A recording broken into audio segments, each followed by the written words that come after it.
As I travel down this pathway of watch collecting, I'm definitely finding myself being more and more comfortable spending more and more money on individual watches. 5 years ago, if I was going to spend $500 on a watch, it would have been a huge decision. It would have been a scary decision. But in recent years, I've been spending much more than that on watches. But what I try to do when I'm making a watch purchase at $500 or even at $5,000 is try to make the best purchasing decision that I can and buy the best watch for the money that I can, and also make that decision of spending that amount of money with the knowledge that I'm spending that money. So what I've done, as I've been spending more and more money on watches, is try to maximize the watch I get for that money. Try to buy the best watch I can for the lowest money that I can. Because if I'm going to be spending large amounts of money, I want to get the best watch that I possibly can buy.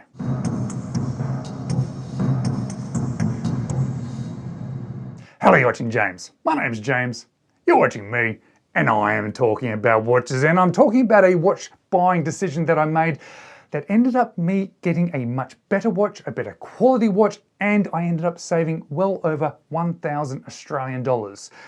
To save that money and to get this watch, I still had to spend a lot of money, but I ended up saving a considerable amount of money and ended up with a much better watch as a result of that. Today I want to share with you this watch buying hack, or it's probably more likely sort of a bit more of a watch buying method. Now, this unfortunately probably is not going to be able to be transferred across to every single watch purchase out there, but I've just done this and I've just achieved this, and I know that it can be replicated. I think the best way I'm going to sort of share this sort of method with you is just to describe what I did with the watch that I did it with. So the watch is by Montblanc. I came across Montblanc watches a number of times over the past few years, but it's never really grabbed my attention as a brand until about 6 months ago, where for some reason I just started to research them. And as soon as I started to research these watches, there was a particular watch in their back catalogue that grabbed my attention. It was the Nicholas Roussek. I did look at the new versions of it, but that particular design does not actually really grab my attention. The one that really grabbed my attention is one of their older versions of it. And during that research of them, I find there was a big price difference depending on which one you decided to buy. They were ranging from 5,000 Australian dollars all the way up to 12,000 Australian dollars. Now, there were some differences between them, between the sort of the age of them, the quality of them, whether or not they came with a strap or without a strap, or the original strap, or a bracelet with the box with the papers, new old stock. But I found a particular similarity amongst all of them. Doesn't matter if it was the expensive one that had been new old stock or the cheapest one that was available. I found that none of them had a service history. None of these 10-ish-year-old watches had been serviced. And when I buy watches that are at this sort of age bracket, and especially when I'm spending this sort of money, I do try to do a bit of a balancing act. I try to buy a good quality watch with all the bits and pieces that I want at the right amount of money. Try and level all these things out. And what I was finding for this particular watch is the ones that really sort of were in that sort of balanced sort of bracket for me were between 7,000 and 8,000 Australian dollars, which is a huge amount of money for me to spend. But it just felt like I wasn't going to get the right watch. And that was because it was not a serviced watch. It was a 10-year-old watch that would instantly need to be serviced. Plus, the bracelets that came with them, none of them seemed to have the spare links to them. I was thinking, why are you spending this sort of amount of money on a watch that you can't even wear? You'll have to end up looking for buying new spare links to these particular bracelets and spend this amount of money. And this is when I started to do a little bit of research on this watch and get a bit of an understanding of, well, what other options can I do when I'm buying this one? And this is what I ended up doing. I ended up finding the cheapest one that I could find that was still reasonably good quality. The one I ended up buying was just over 4,000 Australian dollars, which is still a lot of money. But this one also needed to be serviced.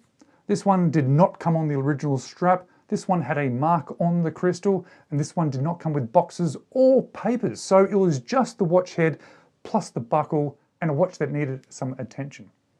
But I'd priced this out. I'd thought through this purchase, and I took a little bit of a gamble buying this watch at that price.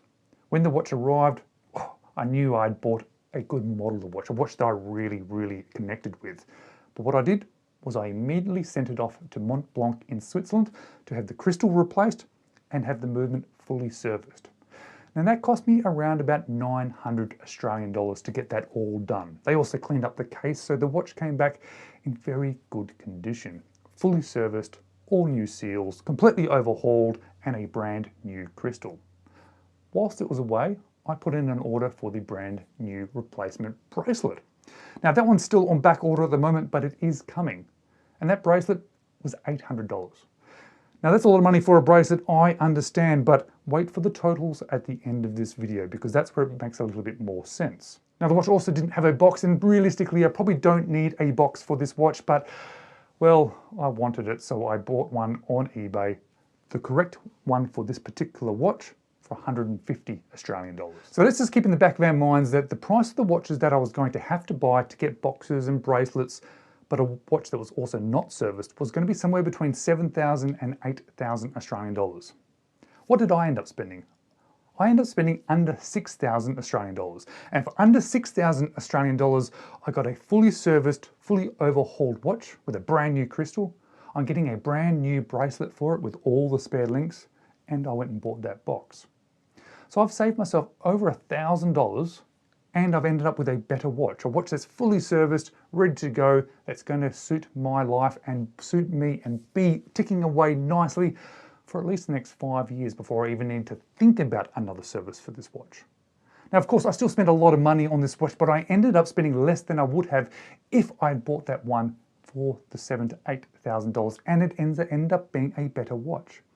This is a method that I'm going to look to repeat sometime in the future, but there's only certain watches that obviously this is going to apply to.